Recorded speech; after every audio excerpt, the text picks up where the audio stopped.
In Creo Parametric 11, there is a new Lattice Connect feature, and like the name implies, it will connect two separate lattices together. And this gives you increased flexibility for different design options when you are creating parts that can be 3D printed. Let's take a look at the three scenarios in which you can use this new feature. Here I have a part, and you can see that there are two different lattices.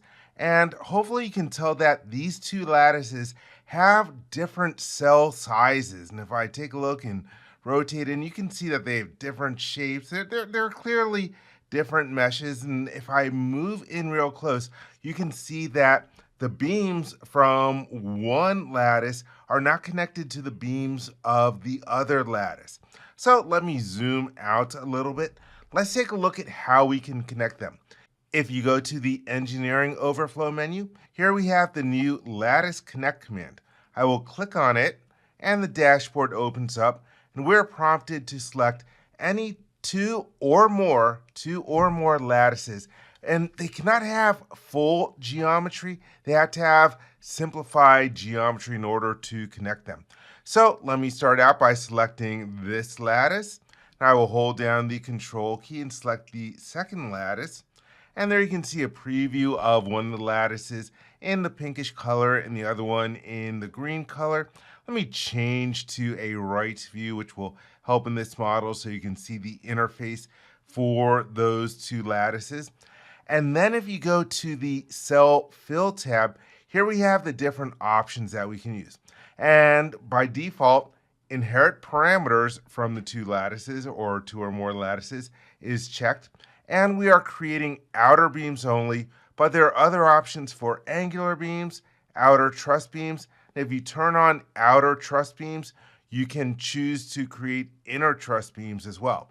And right now, the option for dangling beams is set to keep. Let's hit the check mark and see what would end up being generated. Let's give this a few seconds. All right, it has been created. Let me hit the repaint button, deselect and repaint. You can see that here we're probably not getting what we want. There's very little connection in between here. So let's play around with the options. I'm going to select the Lattice Connect feature and then use the Edit Definition command from the mini toolbar. Let's go to Cell Fill. Let's turn on the other different options. Let's generate angular beams, outer truss beams, inner truss beams, and we'll leave keep for the dangling beams. Now I'll hit the check mark again. And it is created. Let me deselect and rotate the model. Now we're getting a little too much being generated in there in order to connect the two lattices. So I'm going to edit definition one more time, and this will be the last time that I edit definition. I'm going to change to some of the options I find look pretty good for this one. I'm going to turn off the inner and outer truss. I'm going to leave angular beams checked, and I'm going to remove the dangling beams. And let's hit the check mark and let this generate. And here we see what is generated, sort of like a middle of the road. Let me deselect and spin the model. So we are getting both of the lattice structures connected, and it is a decent amount of interaction and density in there. Let me change back to the right view so that you can see it and zoom in. So this one I'm happy with. Let's take a look at the second scenario. And in the second scenario, we have two or more lattices, and they're separated by a gap. In this situation, you are going to need a quilt in between the different lattices in order to connect them together. So once again, let's go to the Engineering Overflow menu. I will choose Lattice Connect. And once again, I will select one of the lattices. And then I'll hold down the Control key and select the other lattice. And in this situation, I need to select a quilt for the buffer. So I'll hold down the Control key. Let me go to Cell Fill.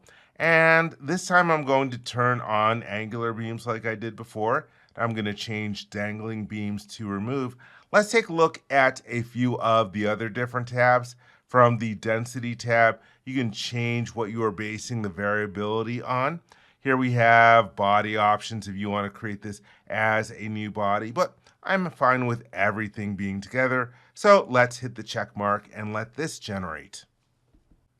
Okay, so here we have our lattices connected. And again, I can zoom in and take a look at what we are getting. And so, yes, we do have the lattices connected to one another. And let's change to our right view, and we can zoom in. You can see how it is working between one set and the other set. Okay, let's take a look at a third scenario that you can use this in. And this is when you have your different lattices overlapping. So you can see one of my lattices in that dark gray color and another one is in the yellowish color. One thing that I want to point out is that there can be a lot of variation in between your different lattice structures. For example, they can be different lattice types. They can be different cell sizes. They can be different cell shapes. So there's a lot of flexibility in here. And so let's try our Lattice Connect. Once again, let's go to Engineering, Lattice Connect, and I will select this one. Let's hold down the Control key and select the other one. And let's go to the cell fill. And I'm going to turn on this other option for continuous variability. Let's once again turn on angular beams. I'm going to remove the dangling beams. And everything here looks good. I will hit the check mark, and we'll see the resulting interface between the two different lattice structures, even though we have overlap.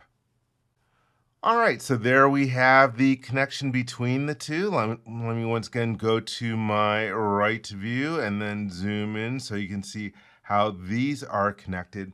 And I do want to mention that there are some limitations, especially around the different types, like one type to another type, that you can merge together. And this is something that PTC is working on improving in terms of the different things that you can mesh together when you are connecting one lattice to another lattice.